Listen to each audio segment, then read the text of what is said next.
네, 안녕하세요.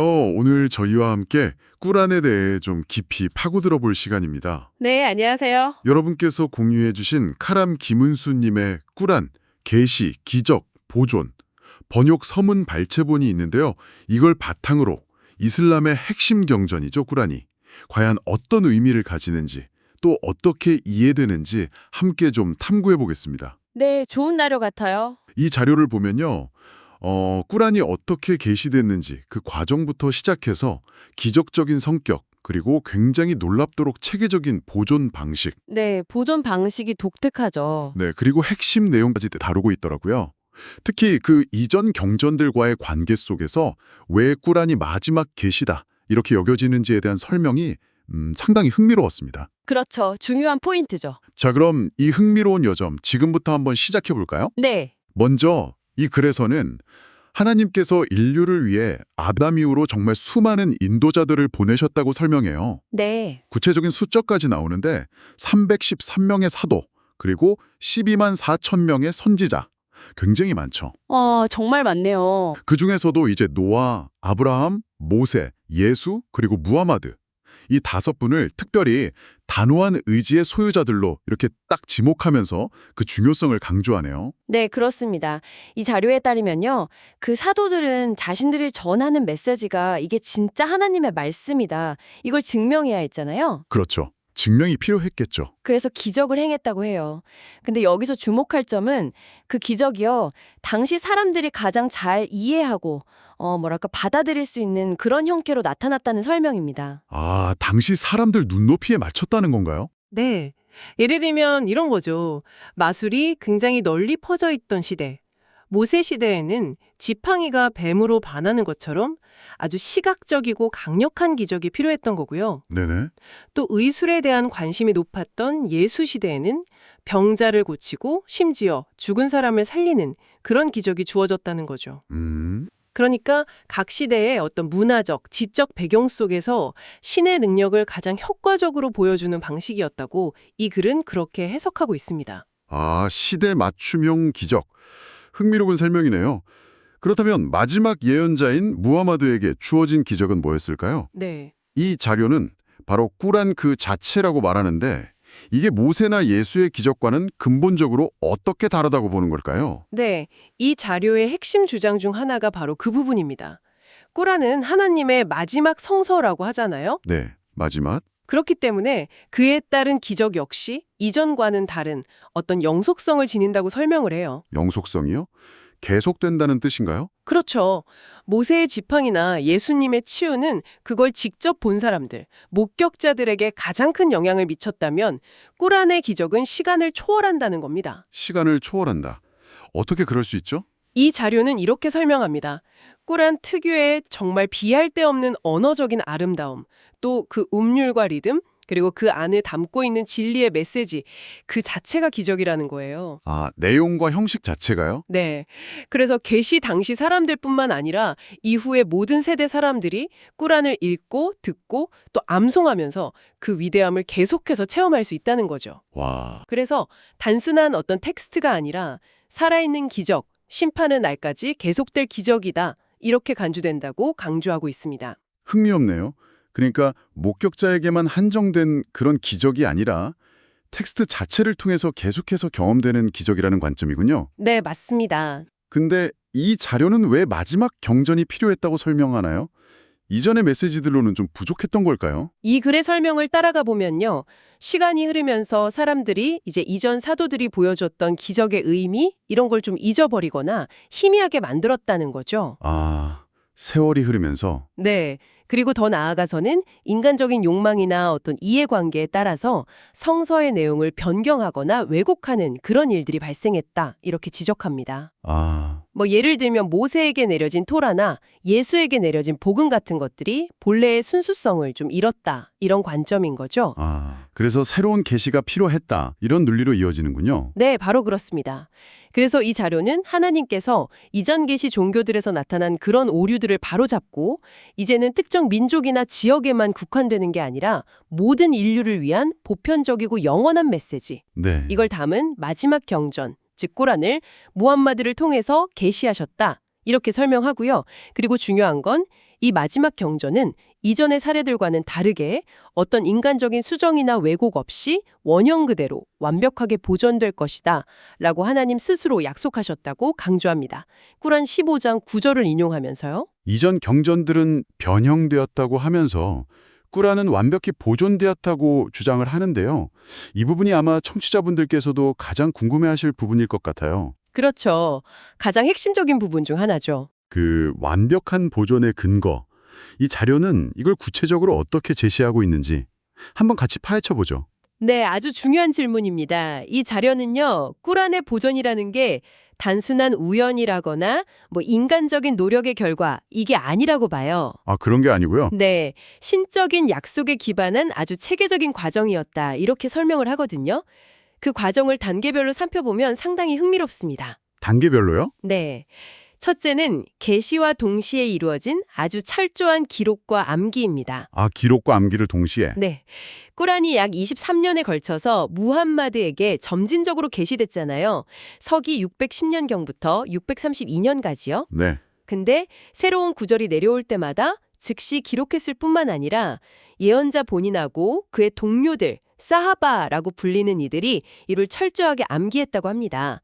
그러니까 구전하고 기록이 처음부터 같이 간 거죠. 와, 처음부터 그렇게 철저했군요. 네, 그리고 두 번째는 예언자 무함마드 본인이 직접 검증하는 과정이에요. 본은요? 네, 이 자료에 따르면 무함마드는 매년 이슬람력 9월 라마단 기간 동안에요. 가브리엘 천사랑 같이 그때까지 게시된 꾸란 전체를 처음부터 끝까지 복습하면서 확인했다는 겁니다. 매년요? 네, 특히 그가 사망하기 전 마지막 라마단에는 이 과정을 2번이나 반복하면서 최종적인 검증을 마쳤다고 전하고 있어요. 와, 게시 기간 내내 계속 확인 작업이 있었던 거네요. 그럼 이게 우리가 지금 아는 그 체계 형태, 그걸로 묶인 건 언젠가요? 그게 바로 세 번째 단계입니다. 초기 집대성이라고 하는데요. 네. 무하메드 사후의 초대 칼리파였던 아부 바크르 시대에 여러 전투가 있었거든요. 그때 꾸란을 통째로 암기하던 사람들, 하피드라고 불리는 이들이 많이 사망하는 사건이 벌어져요. 아, 안타까운 일이네요. 그렇죠. 그래서 꾸란의 일부라도 혹시 소실될까 염려한 아부 바크르가 무하메드의 석이었던 자이드 이븐 사비트라는 사람에게 명을 내려요. 네. 그래서 흩어져 있던 꾸란 기록들, 양피지, 가죽, 낙타뼈, 돌조각 이런 데 적혀 있던 것들하고 또 암송자들의 기억을 다 종합해서 한 권의 완전한 책, 무사하프로 편찬하도록 한 겁니다. 아, 드디어 책 형태로. 네, 이게 예언자 사망 후 불과 한 2년 정도밖에 안 지났을 때의 일이에요. 굉장히 빠르죠. 정말 빠르네요. 그리고 이 첫 번째 완성본은 아부 바크르가 죽고 나서 2대 칼리파 우마르를 거쳐서 그의 딸이자 무하메드의 아내였던 하프사라는 분이 보관하게 됩니다. 굉장히 이른 시기에 이미 한번 딱 정리가 됐군요. 그런데 왜 또 표준화 과정이라는 게 필요했던 건가요? 네, 그게 이제 네 번째 단계인 우스만 정본의 편찬 배경하고 연결됩니다. 아, 우스만 정본? 네, 3대 칼리파 우스만 시대에 이르러서 이슬람 제국이 아라비아 반도를 넘어서 페르시아, 이집트, 북아프리카 이렇게 광활한 지역으로 확장이 돼요. 네, 영토가 넓어졌죠. 그러다 보니까 다양한 언어와 방언을 쓰는 사람들이 무슬림이 되면서 꾸란을 낭송하는 방식에 약간씩 미묘한 차이들이 생겨나기 시작한 거예요. 아, 발음이나 그런 것들인가요? 네, 그렇죠. 그래서 일부 지역에서는 이것 때문에 좀 혼란도 생기고 논쟁까지 벌어지게 된 거죠. 이 자료는 우스만이 이런 상황을 보해서 이거 과거 다른 종교 경전들이 겪었던 변형과 분열의 역사를 반복하면 안 되겠다. 이렇게 판단했다고 설명합니다. 현명한 판단이었네요. 네, 그래서 우스만이 다시 한번 자이드 이븐 사비트를 중심으로 위원회를 딱 구성하고요. 하프사가 보관하고 있던 아부바크르 시대의 원본 무스하프 있잖아요. 네, 첫 번째 원성분. 그걸 기초로 삼아서 꾸란이 처음 게시될 때 사용된 언어, 즉 메카의 쿠라이시 부족 방언, 이걸 기준으로 통일된 표준 정본을 만들도록 지시합니다. 아, 딱 하나의 기준으로 통일. 그렇죠. 그리고 다른 방언으로 기록된 꾸란 사본들은 모두 회수해서 소각하고요. 이 표준 정본 여러 부를 복사해서 각 지역의 중심 도시들, 메카, 메디나, 다마스쿠스, 쿠파, 바스라 이런 곳으로 꾸란 낭송 전문가들과 함께 보낸 거예요. 아, 전문가까지 같이요? 네, 낭송의 표준을 딱 잡아주려고요. 이게 바로 우스만 정본이고요. 이 자료는 현재 전 세계 무슬림들이 사용하는 꾸란이 바로 이 우스만 정본과 정확히 일치한다 이렇게 주장하는 겁니다. 와, 단순히 기록에만 의존한 게 아니라 초기부터 암기란 기록이 같이 갔고 이후에 집대성, 표준화, 그리고 공인된 보급까지 정말 여러 단계의 검증과 통제 장치가 있었네요. 그렇습니다. 그리고 이 자료가 특히 강조하는 꾸란 보존의 또 다른 핵심 기제가 있어요. 그게 바로 지금 이 순간까지도 계속 이어지는 암기와 공개적인 낭송 문화입니다. 아, 지금도요? 네. 특히 매년 라마단 밤마다 행해지는 특별 기도 아타라위흐라는 게 있거든요. 네, 들어본 것 같아요. 늘 암기하고 있는 수많은 하피드들이 같이 서서 듣는 거예요. 와, 수많은 사람들이요? 네. 근데 만약에 이맘이 단 한 글자라도 실수하거나 다르게 발음하잖아요? 그럼 즉시 뒤에 있는 하피드들이 그걸 지적하고 바로잡는다고 합니다. 와, 이거 뭐 거의 실시간 집단 교열 시스템 같은데요? 네, 그렇죠. 수백, 수천 명의 눈과 귀가 동시에 오류를 감시하고 수정하는 거네요. 정확합니다. 이 글은 바로 이렇게 기록된 텍스트, 즉 무스하프하고 살아있는 인간의 기억, 하피드들의 암송, 그리고 공동체 전체의 지속적인 낭송과 상호 검증 시스템, 네. 이게 결합들은 아주 독특하고 강력한 방식이 꾸란을 1400년 이상 원형 그대로 보존할 수 있었던 비결이다. 이렇게 설명합니다. 아, 단순히 오래된 문서를 보관하는 차원이 아니군요. 그렇죠. 그냥 보관이 아니라 수백만 명의 가슴과 입술 속에서 살아 숨쉬면서 끊임없이 확인되는 살아있는 텍스트라는 거죠. 네. 그래서 이 자료는 꾸란이 인간에 의한 어떤 변형 가능성이 원천적으로 차단되었고 앞으로도 유일무이하게 완벽히 보존될 성서다 이렇게 아주 강하게 주장하고 있습니다. 자, 그렇게 철저하게 보존되었다고 하는 꾸란. 그 안에는 그럼 어떤 지혜와 가르침이 담겨 있을까요?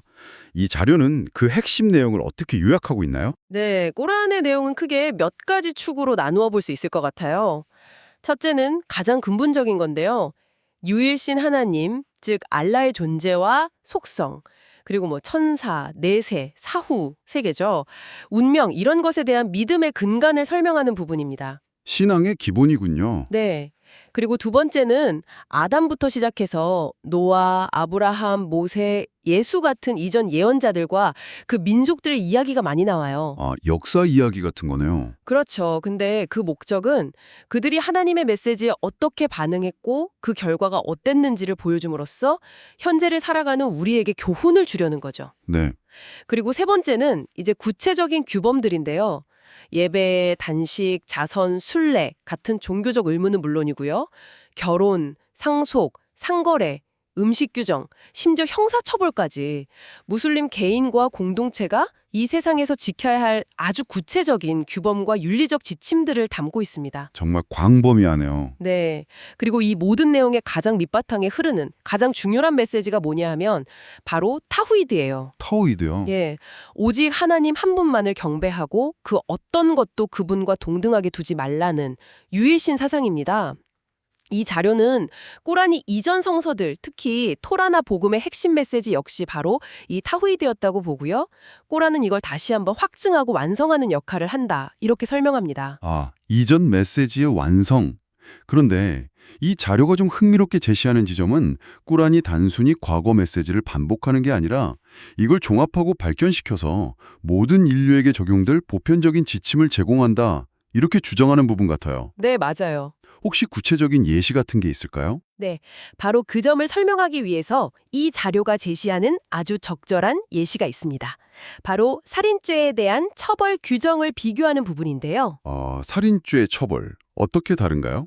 먼저 모세율법인 토라, 즉 아타우라에서는 우리가 잘 알듯이 눈에는 눈, 이에는 이라는 그 동해보복 원칙 있잖아요. 네, 렉스탈리오니스. 네, 그 원칙에 따라서 살인자는 반드시 사형으로 처벌하도록 명령한다고 설명합니다. 정의를 아주 엄격하게 실현하는 방식이죠. 그렇죠. 엄격하네요. 반면에 예수님의 가르침인 복음, 알린질에서는 오른뺨을 치거든 왼편도 돌려대라는 말씀처럼 원수를 사랑하고 용서하는 것을 강조하면서 무조건적인 자비와 용서를 권한다고 해석합니다. 네, 용서와 사랑. 그런데 꾸란은요, 이 두 가지 접근법을 모두 인정하면서 한 단계 더 나아가서 현실적인 제3의 선택지를 제시한다고 이 글은 강조합니다. 제3의 선택지요. 네, 꾸란에 따르면 살인사건이 발생했을 때 피해자의 가장 가까운 보호자, 가족 같은 사람들이겠죠.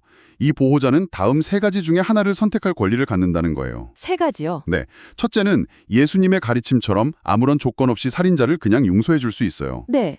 둘째는 모세의 가르침처럼 정의의 원칙에 따라서 살인자에 대한 처형, 끼사스라고 하는 동해보복을 요구할 수 있습니다. 아, 용서 아니면 처형. 그럼 세 번째 선택지는 뭔가요? 그 중간 지점 같은 건가요? 정확히 그렇습니다. 세 번째 선택지는 바로 조건부 용서인데요. 즉 살인자 측으로부터 일정 금액의 보상금, 아띠아라고 불리는 피해 보상금을 받고 용서해 주는 겁니다. 아, 보상금을 받고 용서하는 거군요. 네, 이 자료는 이것이 이전 성서들에서는 명확하게 제시되지 않았던 꾸란만의 아주 독특하고 실용적인 규정이라고 강조해요. 실용적이다. 네, 그러니까 엄격한 처벌과 무조건적인 용서라는 어떤 양극단 사이에서 정의를 실현하면서도 생명을 구할 수 있고 또 피해자 가족의 슬픔과 고통을 현실적으로 보상받을 길을 열어주는 아주 현실적인 대안이라는 거죠. 확실히 상황의 복잡성이나 인간적인 측면을 고려해서 피해자 쪽에 좀 더 많은 결정권을 주고 유연한 해결책을 제시했다. 이런 의미로 해석할 수도 있겠군요. 바로 그 점을 이 자료는 강조하고 있습니다. 이런 방식으로 꾸란이 인간 사회의 다양한 상황과 필요에 부응하는 아주 포괄적이면서도 현실적인 규범 체계를 제공한다. 그래서 특정 시대나 문화, 인종에 국한되지 않고 모든 인류에게 영원히 적용될 수 있는 보편적인 법칙을 제시한다. 이렇게 주장하는 거죠. 네. 이전 경전들의 메시지를 단순히 부정하거나 폐기하는 게 아니라 그것들의 핵심 진리는 인정하고 수용하면서 동시에 인간 사회의 발달과 변화에 발맞춰서 더 완성되고 실용적인 형태의 지침을 제공한다. 이런 관점인 겁니다.